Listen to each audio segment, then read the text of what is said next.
ओम श्री सद्गुरु परमात्मने नमः। श्री योग वासिष्ठ महारामायण निर्वाण प्रकरण सर्ग 130।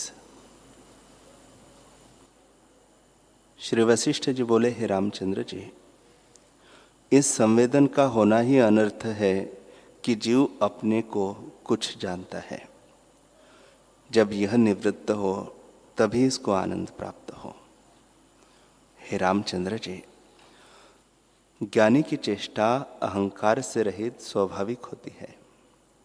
जैसे अर्धनिद्रित पुरुष होता है वैसे ही ज्ञानी अपने स्वरूप में मग्न रहता है। जैसे हाथी मद से उन्मत्त होता है वैसे ही ज्ञानवान स्वयं ब्रह्म चिदानंद में मग्न रहता है।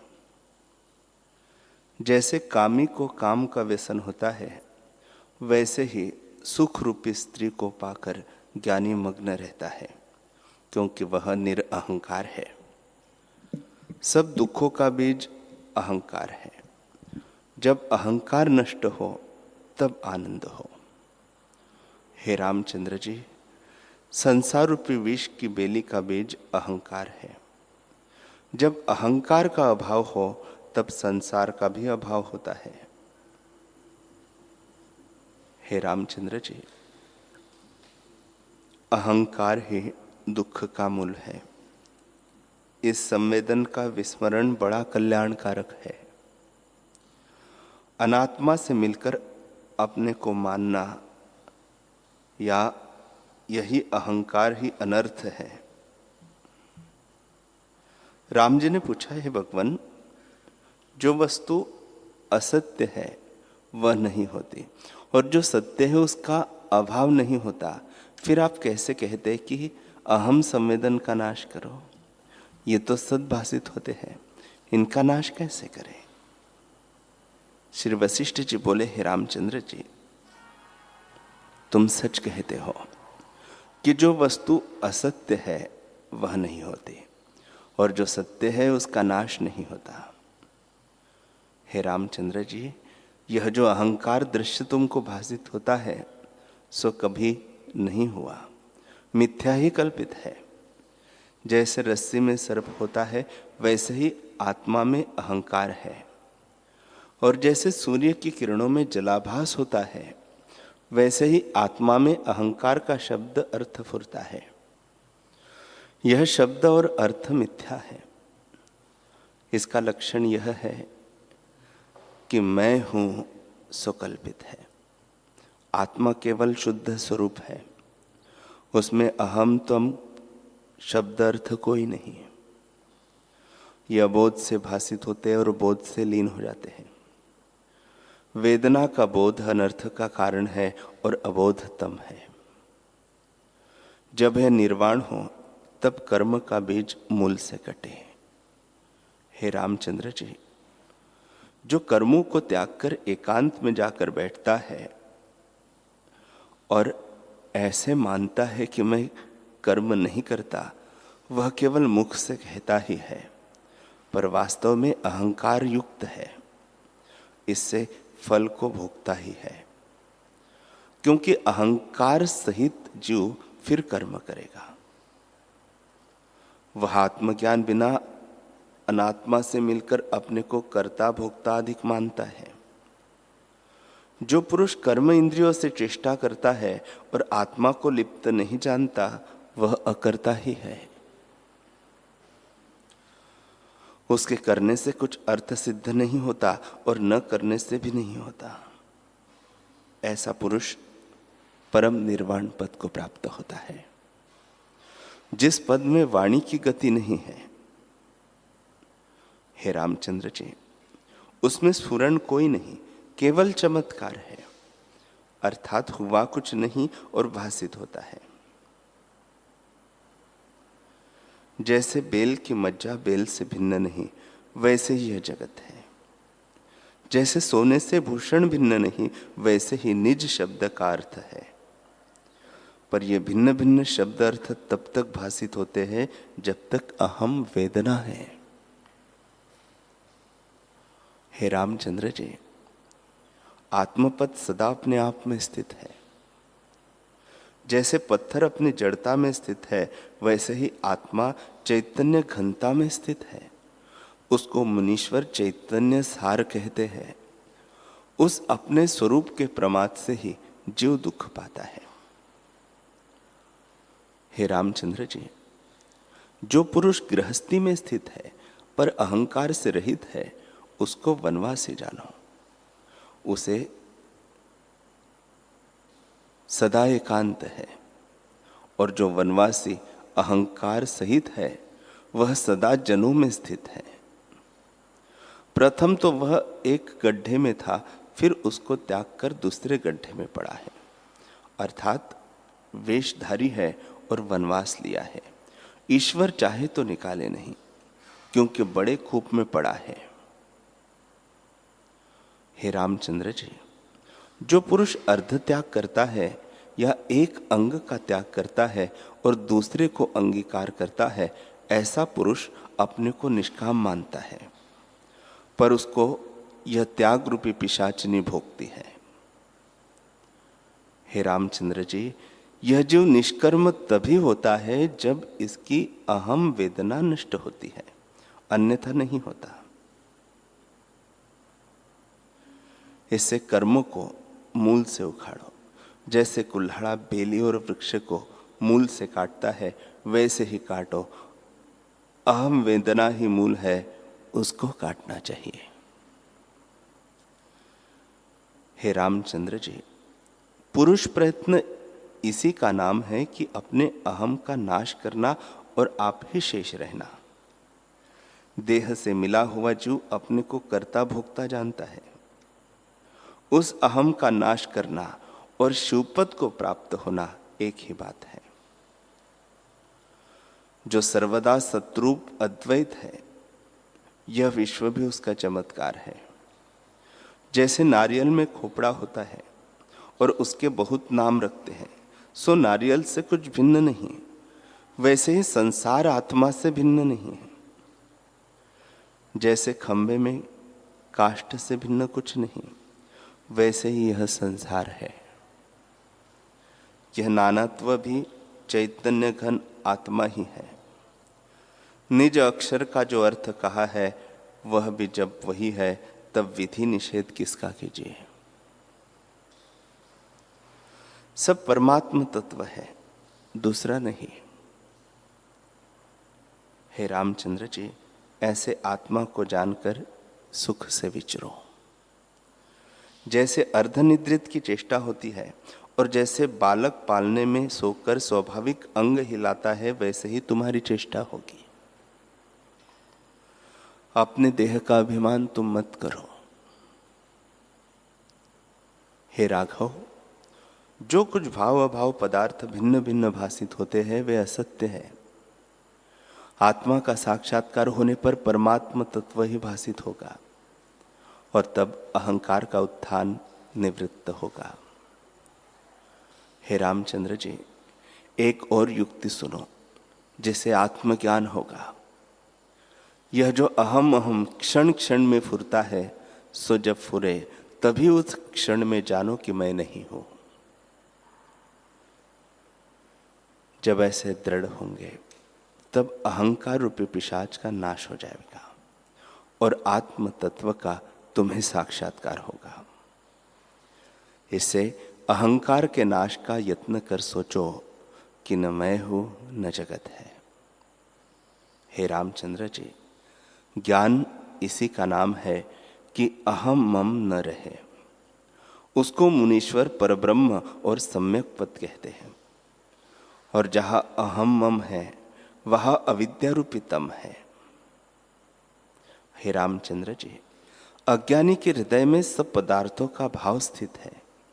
इससे उसको देश, काल, घर, नगर, मनुष्य, पशु, पक्षी आदि त्रिगुणमय संसार भासित होता है। और जब इनका अभाव हो जाए, तब शांति पद की प्राप्ति हो। श्री वशिष्ठ जी बोले, हे रामचंद्र जी, जिसके मन से मैं और मेरे का अभिमान चला गया है, उसको शांति हुई है।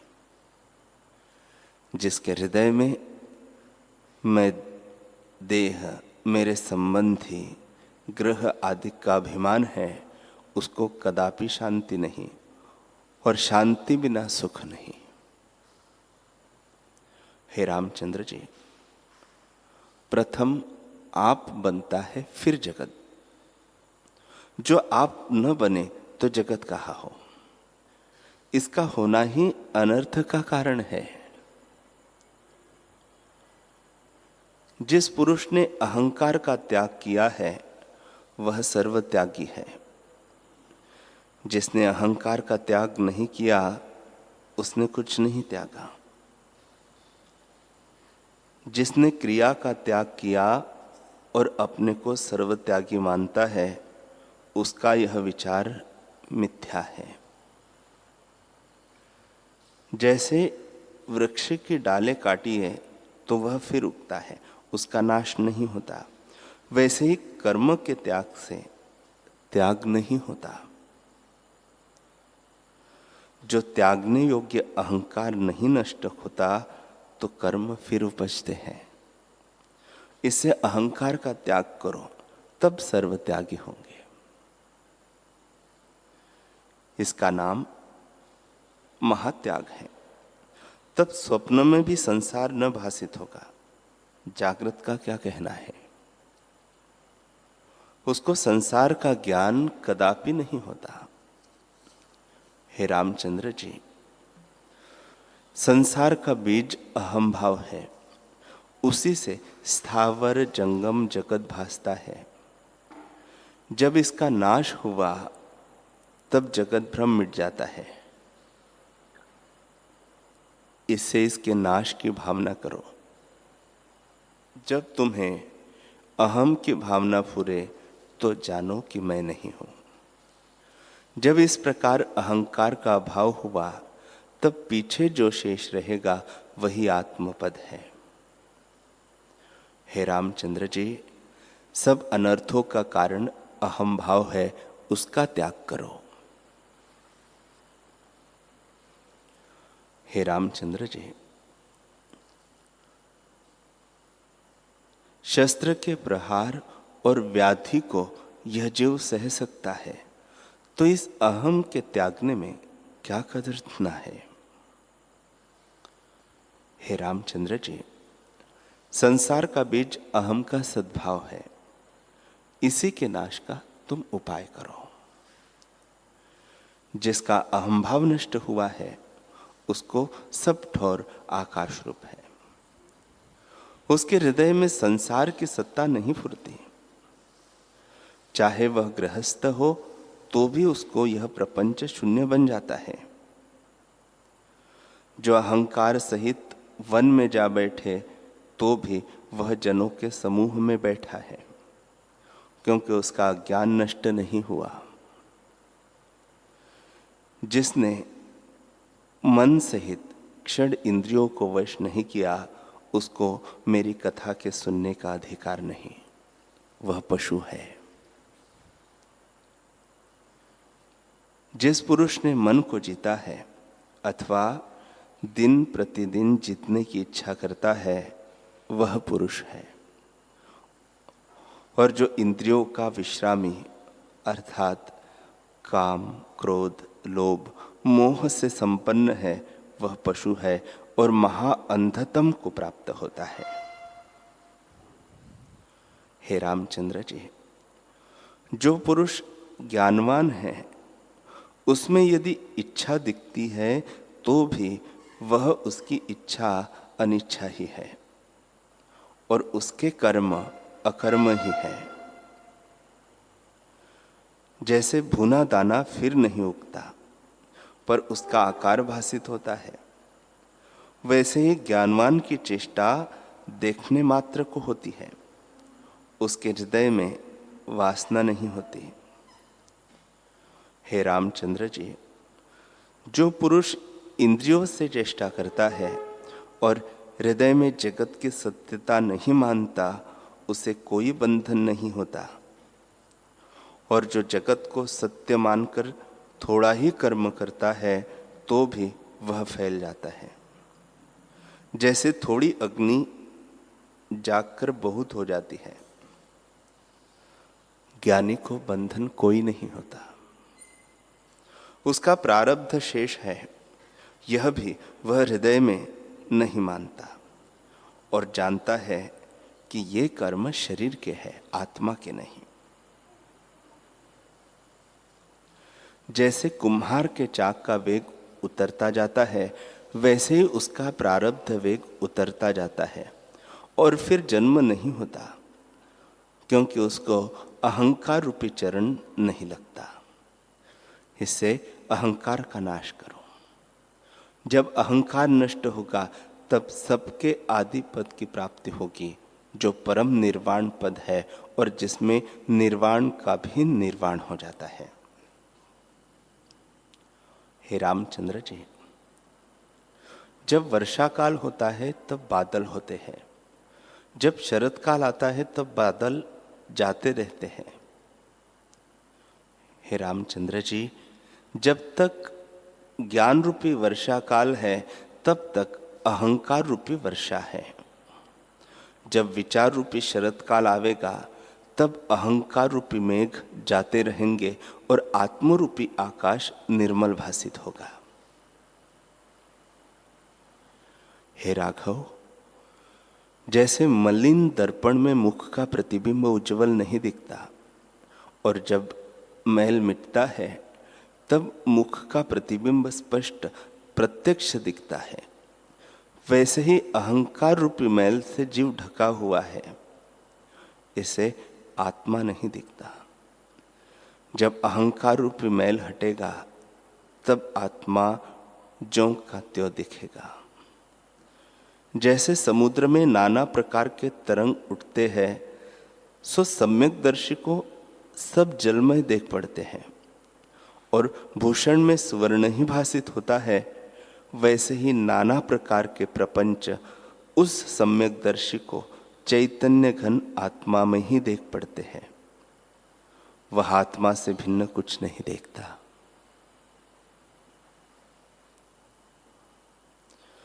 वह पत्थर की शिला के समान हो जाता है, क्योंकि उसका अहंकार नष्ट हो गया है।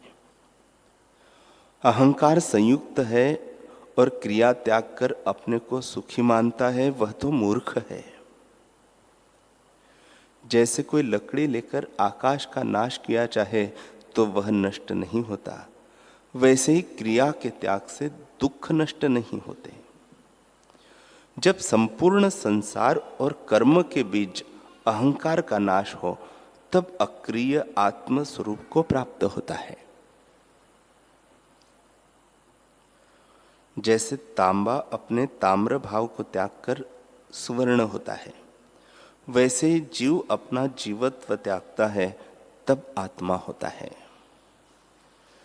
जैसे तेल की बूंद जल में फैल जाती है और नाना प्रकार के रंग जल में दिखते हैं, वैसे ही ब्रह्म में अनेक प्रकार की कलना दिखाई देती है।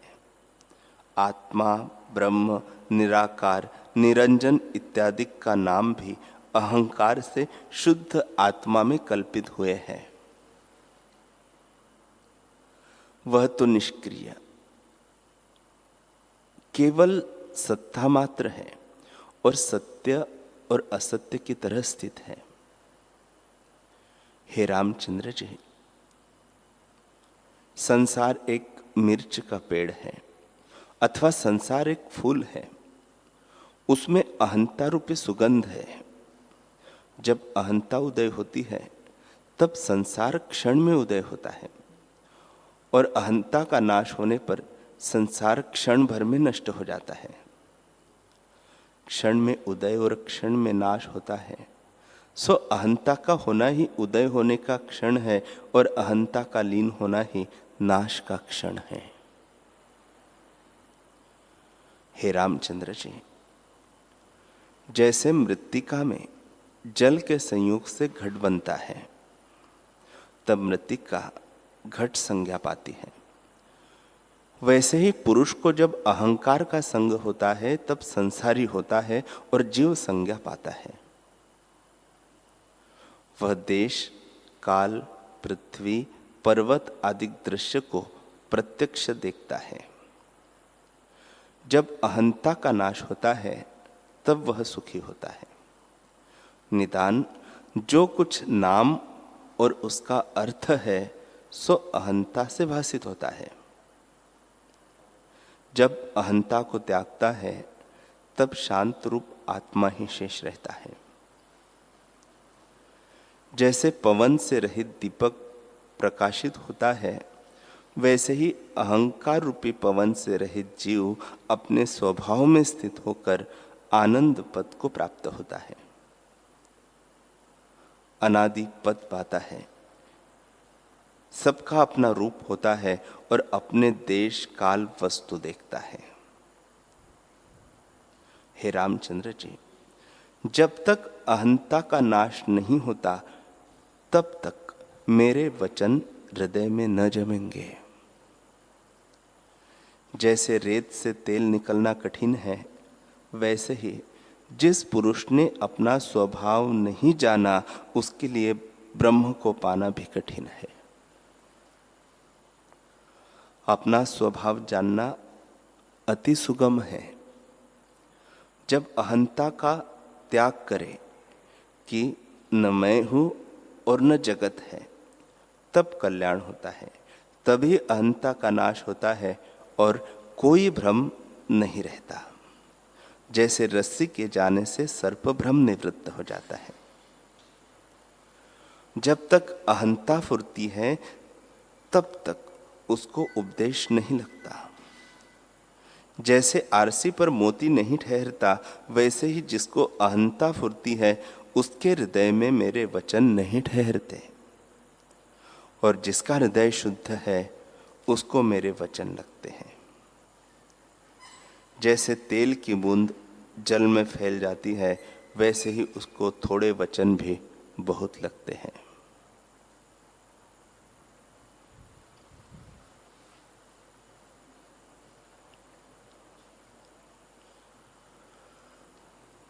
हरि ओम,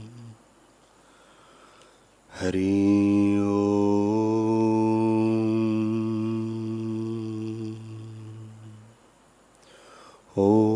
सहना भवतु सहनौ भुनक्तु सह वीर्यं करवावहै तेजस्विनावधीतमस्तु मा विद्विषावहै।